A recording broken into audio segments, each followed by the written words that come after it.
Okay, hello, I am Michael.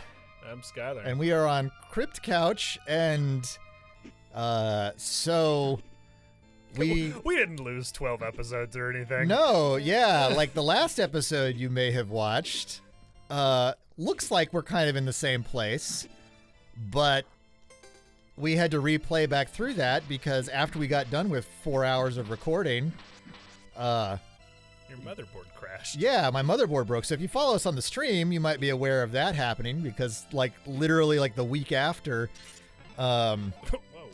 Yeah, literally the week after that happened, I had gotten a new camera on our stream, and it was like futzing out on me, and like it was like our first like pre-Halloween stream, and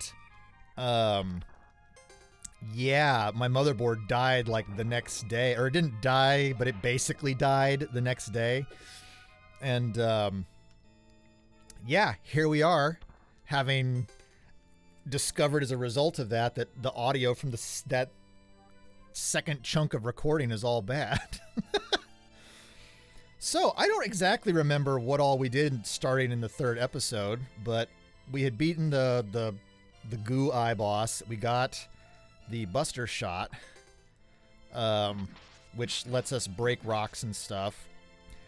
I know y'all probably know this because you've just watched episode 2, presumably not too long ago, but Skylar and I don't remember this exactly. No, I think I may have at some point in those first couple episodes talked about not wanting to buy pumpkins. I've since bought pumpkins.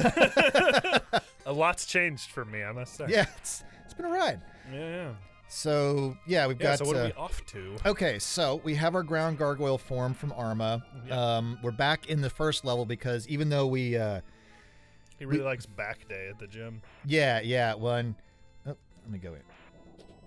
How do I... What not? Oh, you know what? I think I have to headbutt the door first. That's right. Because... the only reason I'm doing this is because we have to get a look at Gargoyle Butt. He has the like Leon Kennedy... issue with doors. There's only one way he knows how to open a door. Yeah. I love that we have... That's not the first time we have referenced this on one of our YouTube videos. Oh, is it not? Well, we were recording something like not too long after that the Resident Evil 2 remake had come out, and so there was another like comment about that in another... I mean, at some point you just lose track of what you've talked about in videos, which is also why I have talked about like the palette swap in both Zelda and Mega Man at least 3 times across the videos that we've done. You want to like talk about some Souls games? Yeah, bring up some Elden Ring. You know, like that's not something that we talked about through like a huge chunk of the original Legend of Zelda series. Yeah, hey James, if you watch these episodes, can you just send like a screaming emoji at me? That's how I'll know. Thanks. So, we're gonna tickle you. As a refresher, our ground gargoyle, he gets to do this awesome charge move. His ground attack... Ouch. Ouch. He's just nibbling on you. Yeah. So we can break through stuff with our ground gargoyle. If we jump, we do get the little, like, bleh, puke. I shoot puke arrows. Which, interestingly, is actually weaker than the... I believe it's weaker than the straight-up ground attack. So, like, this attack is actually stronger than this one. Oh, interesting. Like the little, like, the thing that, like, channels across the ground? Yeah, that actually behaves differently. Now, we talked about this a bit last time in that there are... oh, yeah, this was important because having that Buster lets us break off these guys' armor. Mm-hmm. So we can actually kill them. That's going to matter when we get to a stage coming up in a little bit. What could it be? I've never seen it before. I don't know. Actually, it's been so long since we recorded it, you might not entirely remember. Actually, yeah. I mean, we blitzed through this game. We were right at the end. Yeah, like we had gotten through everything up to... Because like it was actually getting like kind of legitimately late, so it was like, it's time to, yeah. Yeah, and it was also... Weren't we recording on like a Sunday or something? So like... Yeah. We needed to get it in. Yeah. But hey, we're back. Yeah. But yeah, that... Oop. Why did I say oop? I don't know. I'm really confused. Yeah, I confused myself. I think I thought there was something in that particular tomb that there was not. Oh, that's right. We talked a little bit about the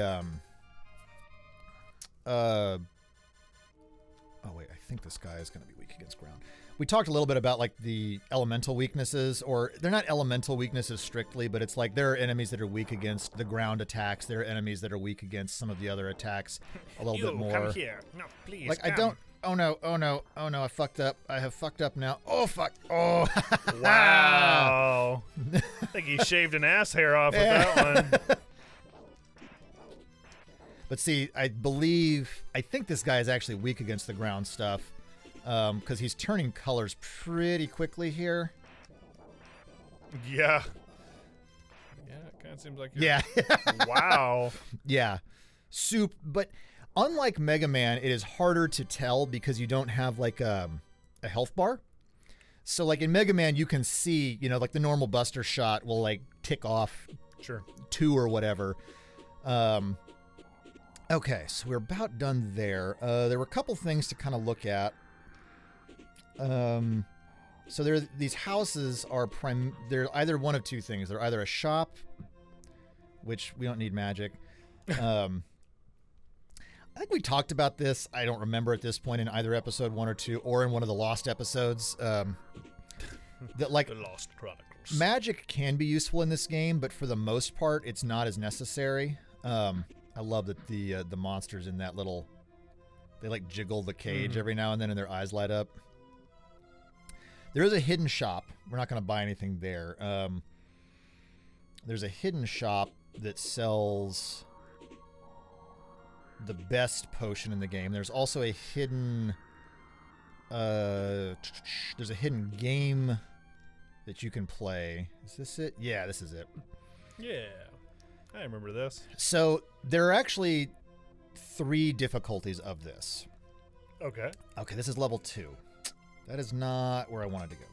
The level 3 one rewards you it rewards you a health item. So like you do need to collect everything in this game to get to the very end. Like the actual true end of the game, there's a secret level that like when you think you've beaten the game, but it gives you a password. And then that password brings you back with an extra demon form. And then you just have to go fight like the big nasty final boss, who I don't actually think I've ever beaten. Well, this will be a crit catch first. Let's see. I'm trying to remember if we Every time wanted you fly over those little like domes, it's just like you're just flying over a ranch. Those are just grain silos. Yeah. I know they're towers, but yeah, it's just not what it conveys to me. So we definitely want to go here first. Now there is not as set of an order compared to like, not that Capcom was always really good about like not setting specific orders, although there was kind of probably a suggested order to go in to make things easier. With Mega Man's, that was more true just because of the bosses, but it was easier to go out of order since the bosses were still pretty beatable with your Buster. The traversal and some of the enemies in this game make it more difficult. And this was a point that came up, I do remember that came up in the original recordings. But one of the unique things about Gargoyle's Quest, and this is true of the NES game and the Game Boy game as well, where you had hovering as a mechanic, the verticality is very different compared to a Mega Man. And I'm kind of lingering around this right here because of these pillars. Because you can't at this point move up and down in your hover, this is a really cool effect to like fly under something and actually have it make you descend, and then create a situation like that where you can actually be pushed down into the spikes or be pushed too low. So, am I close? Cool. I'm good. Yeah. So, it's a really cool like twist, and from a design perspective, I have some thoughts like on the Mega Man X games, for instance, which, like Mega Man X, the first one, it kind of revolutionized. God damn. It kind of revolutionized the concept of Mega Man in general by adding a dash. Mega Man always had a slide, but the slide was very restrictive. What was that you just picked up? That was a vial. That's what we put our potions in. Okay. This is also another interesting thing right here. I know I was talking about Mega Man, but you can't actually cling to the breakable bricks, so it forces you to use this pillar.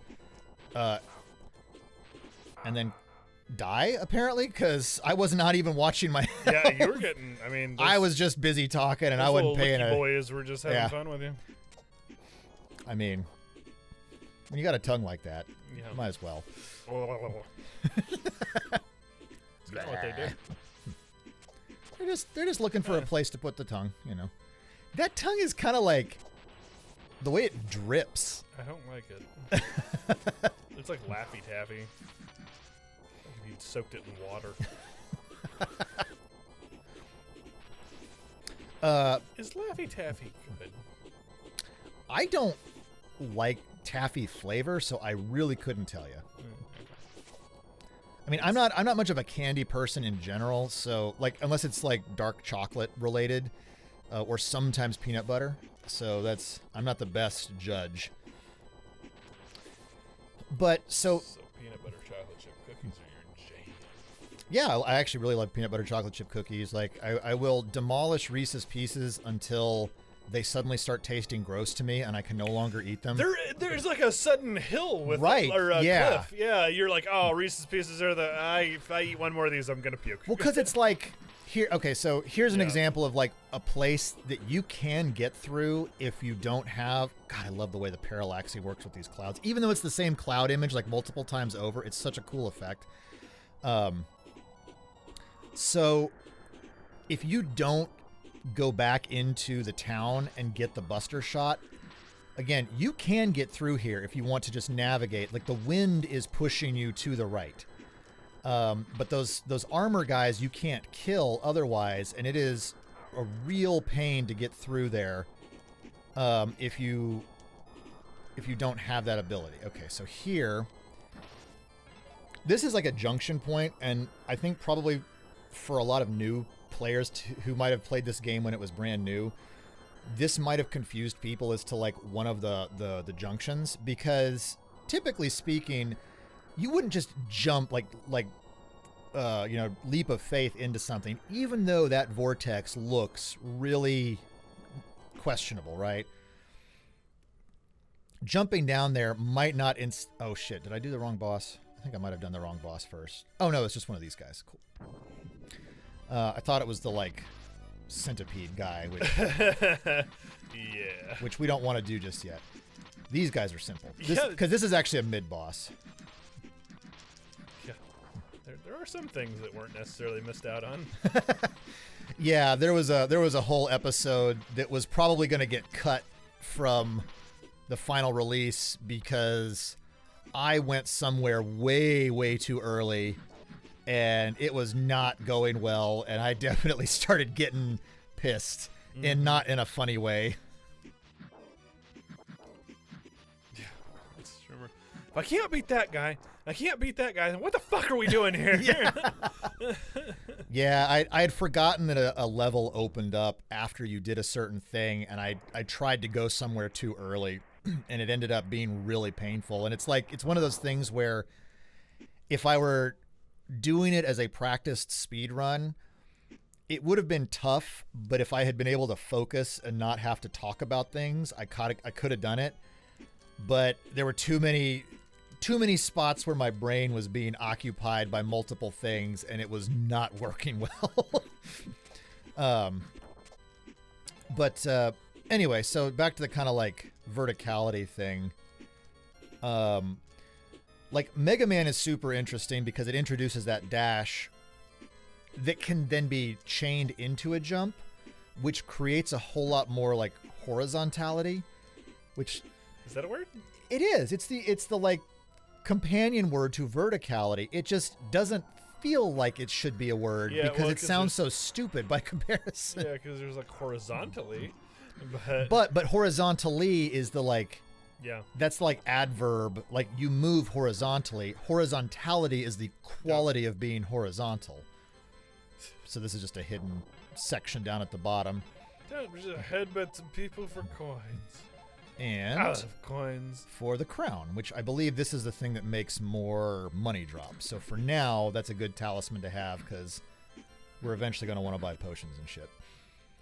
But so that verticality, I think verticality is very difficult to implement in games a lot of times.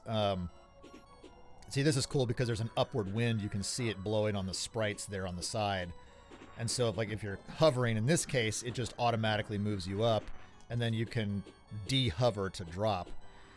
So Mega Man was, in the dash, was kind of an experiment in the horizontal. This was an experiment in the vertical, and I think this game is really fascinating in that regard if you compare it to, like, early on in the NES when Metroid first came out. Metroid was intended to be, like, in the mind of the creator there, like... Come over this way, guy. There we go. It was intended to be, like, the vertical version of Zelda in the mind of the person who designed it. And if I remember right, Miyamoto actually didn't like Metroid. Really? Yeah, and I think I've actually... I think I may have discussed this before. I actually don't like the original Metroid from a design perspective because it's not because the... Ooh, actually, I'm going to continue that thought because, well, what do you think? We're at 16 minutes. You want to... Yeah. Next time on Crit Couch, I'll finish that thought because there's a boss coming up right here too. So next time on Crit Couch. Crypt Couch. Got to remember that. Yeah. It's Halloween, spooky. Woo!